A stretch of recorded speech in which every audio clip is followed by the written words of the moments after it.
चलो अब आगे हम लोग कुछ नियम पढ़ेंगे। देखा ध्यान से, हम लोग अभी पिछले पीरियड में पढ़े अवतल दर्पण और उत्तल दर्पण किसे कहते हैं, गोलीय दर्पण किसे कहते हैं, इनके बारे में। अब अवतल दर्पण से किसी भी वस्तु का प्रतिबिंब कैसे बनता है उसके बारे में हम लोग अध्ययन करेंगे।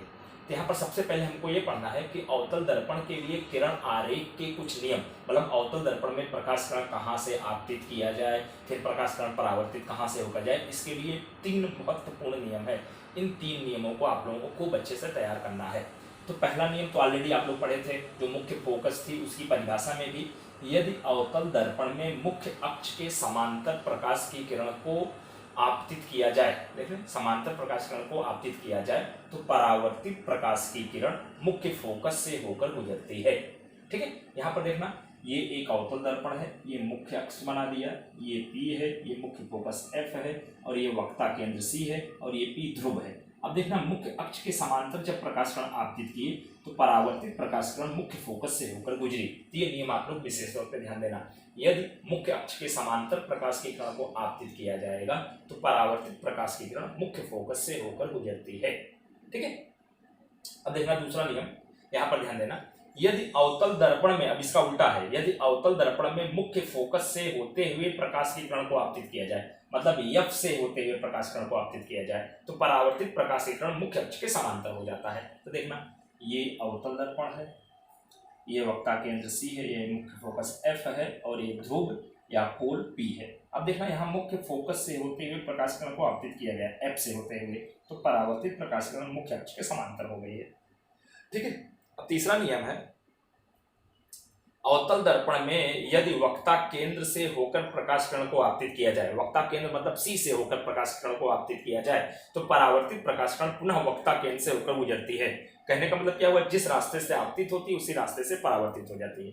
ये देखना, एक अवतल दर्पण है, ये ध्रुव P है, ये मुख्य फोकस F है, ये वक्ता केंद्र C है। अब देखना, C से होते हुए प्रकाश कण को आपतित किया, ये दर्पण से टकराया, पुनः उसी रास्ते से परावर्तित हो गया, C से होते हुए लौटकर वापस चला आया। मतलब अगर C से आपतित करेंगे C से परावर्तित होगा। तो मतलब 3 नियम विशेष तौर पर ध्यान रखना, यदि अवतल दर्पण में मुख्य अक्ष के समांतर प्रकाश के कण को आपतित किया जाए तो परावर्तित प्रकाश की किरण मुख्य फोकस से होकर गुजरती है।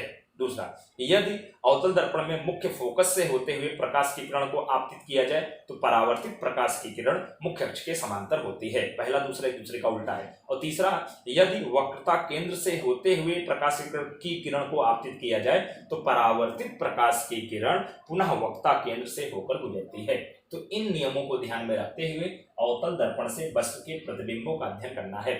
इसमें अलग अलग प्रश्न बना के पूछते हैं, मतलब कि वस्तु की स्थिति दे देंगे, बोलेंगे अवतल दर्पण के लिए किरण आरेख बनाओ, एक एक 2-2 नंबर का प्रश्न पूछा जाता है। तो यहाँ पर देखना, अवतल दर्पण में हम ऐसे वस्तु के प्रतिबिंब के बारे में अध्ययन करने चल रहे हैं जब वस्तु अनंत दूरी पर है। अच्छा, वस्तु को बिंब भी कहा जाता है, वस्तु को क्या कहा जाता है, बिंब भी कहते हैं। तो यदि वस्तु अनंत दूरी पर है तो प्रतिबिंब उसका मुख्य फोकस पर बनता है। अगर वस्तु की दूरी क्या है, अनंत है, तो प्रतिबिंब कहां पर बनेगा, मुख्य फोकस पर। मुख्य फोकस मतलब कैपिटल F पर बनता है। अब देखना, ये अवतल दर्पण है, ये मुख्य अक्ष ले लिया, ये P, ये F और ये C। अब देखना, मुख्य अक्ष के समांतर देखना पहली। अब देखना, किसी भी वस्तु के प्रतिबिंब के लिए कम से कम 2 परावर्तित प्रकाश के किरणों की आवश्यकता होती है।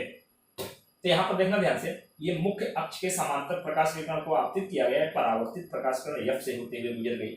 अब देखना, दूसरी भी मुख्य अक्ष के समांतर प्रकाश किरण को आपतित किया गया, परावर्तित प्रकाश किरण पुनः मुख्य फोकस F से होते हुए गुजर गई। अब ये अनंत दूरी से प्रकाश किरणें आ रही हैं, मतलब अनंत दूरी पर रही वस्तु उस वस्तु से होते हुए मुख्य अक्ष के समांतर प्रकाश किरणें आ रही हैं और ये मुख्य फोकस F पर काट रही है। तो जहां पर ये परावर्तित प्रकाश किरणें काट रही है वहां पर वस्तु का प्रतिबिंब बनेगा, मतलब बिंदु F पर बनेगा, और एकदम बहुत छोटा बिंदुवत प्रतिबिंब। देखो, प्रतिबिंब बिंदुवत होगा और उल्टा होगा और वास्तविक होगा। जो प्रतिबिंब उल्टा होता है वो क्या होता है, वास्तविक होता है। ठीक है, अब यहाँ पर देखना, दूसरी परिस्थिति महत्वपूर्ण है, दूसरी परिस्थिति बहुत ज्यादा महत्वपूर्ण है, ध्यान देना।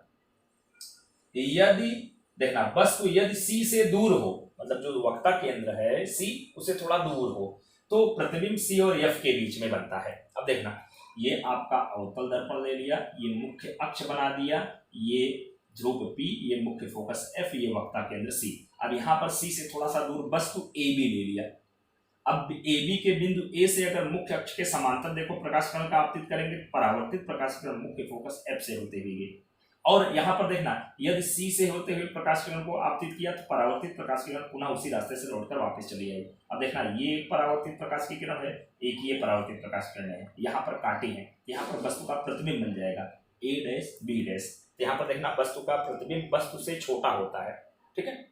देखना, सी और एफ के बीच में प्रतिबिंब बना है और प्रतिबिंब क्या होता है, वस्तु से छोटा होता है और उल्टा होता है। देखो एरो का निशान यहाँ ऊपर था, यहाँ एरो का निशान नीचे हो गया और उल्टा प्रतिबिंब हमेशा वास्तविक होता है, ठीक है। अब देखना तीसरी स्थिति, यदि वस्तु को सी पर रखा जाए, सी मतलब वक्ता केंद्र पर, तो प्रतिबिंब सी पर ही बनता है। अब गौर करना, ये एक अवतल दर्पण है, यहाँ पर एक वस्तु ए बी रखा गया सी पर है, ये सी वक्ता केंद्र, ये एफ मुख्य फोकस, ये ध्रुव पोल। अब यहाँ पर ए बी रखा गया, अब ए बी के बिंदु बी से होते हुए प्रकाश किरण को आपतित किया, तो ये परावर्तित, देखना मुख्य अक्ष के समांतर प्रकाश किरण है, परावर्तित प्रकाश किरण एफ से होती हुई आई। फिर देखना, बी से ही एफ से होते हुए प्रकाश किरण को आपतित किया, तो ये परावर्तित प्रकाश किरण मुख्य अक्ष के समांतर हो गई। अब ये दोनों परावर्तित किरणें इस बिंदु पर काटी हैं, एक ये है और एक ये है, यहाँ पर वस्तु का प्रतिबिंब ए डैश बी डैश बन गया, ठीक है। वस्तु का प्रतिबिंब क्या बन गया, ए डैश बी डैश बन गया। तो यहाँ पर गौर करना ध्यान से, प्रतिबिंब उल्टा बना है, लेकिन वस्तु की ऊंचाई और प्रतिबिंब की ऊंचाई समान होती है, मतलब प्रतिबिंब वस्तु जितना होता है उल्टा तथा क्या होता है, वो वास्तविक होता है। तो विशेष तौर पर ध्यान रखना कि यदि अवतल दर्पण के सामने वस्तु अनंत दूरी पर रखी गई हो तो प्रतिबिंब मुख्य फोकस पर बनता है, बिंदुवत होता है, उल्टा होता है और वास्तविक होता है, ठीक है। यदि वस्तु को सी से थोड़ा दूर रखा जाए तो प्रतिबिंब सी और एफ के बीच में बनता है, वस्तु से छोटा होता है, उल्टा होता है और वास्तविक होता है। और यदि वस्तु को सी पर रखा जाए तो प्रतिबिंब सी पर ही बनता है, उल्टा होता है, वस्तु की लंबाई जितना होता है और वास्तविक होता है। और उनके किरण आरेख यहाँ पर मैं बना दिया हूँ, इनकी खूब अच्छे से प्रैक्टिस कर लेना। 2-2, 3-3 नंबर में ये प्रश्न पूछे जाते हैं, महत्वपूर्ण है। आगे अभी और भी है, उनकी चर्चा मैं करूंगा। ओके।